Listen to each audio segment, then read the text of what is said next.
За само еден месец двојно е зголемен бројот на фирми кои не исплатиле плати на своите вработени. Јунската плата доцнела во 7865 фирми, а во јули над 14.000 компании не исплатиле плати.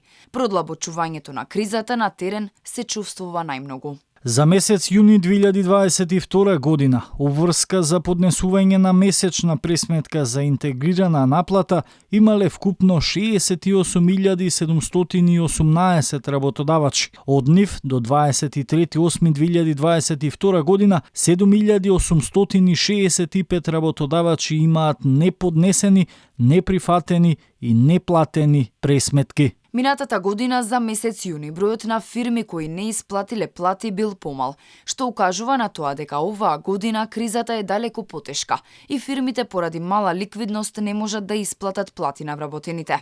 Споредено со 2021 година, платата за јуни им доцнела на вработени во околу 6.000 фирми. Оваа година платата за јули доцни во дупло повеќе фирми од јуни 2022. 14.983 работодавачи не го платиле трудот на работниците. За месец јули 2022 година, обврска за поднесување имале вкупно 68.634 работодавачи.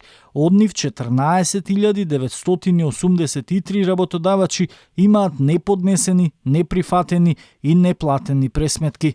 Во време на тешка економска криза и континуиран раст на цените на производите, горивата и електричната енергија, голем дел од македонските граѓани не ја добиваат навреме и онака малата плата. Експертите постојано апелираат до работодавачите да го дадат својот максимум за работниците да бидат задоволни, бидејќи тие се најважната категорија во бизнис циклусот. Со оглед на тешката економска криза, но и навиката на фирмите се поретко да се редовни со плати. Граѓаните најчесто спасот го гледаат во позајмици и потрошувачки кредити, само за да ги задоволат основните потреби и да ги регулираат тековните трошоци. А многу често се откажуваат од своите желби и замислени цели, затоа што немаат можност да ги остварат.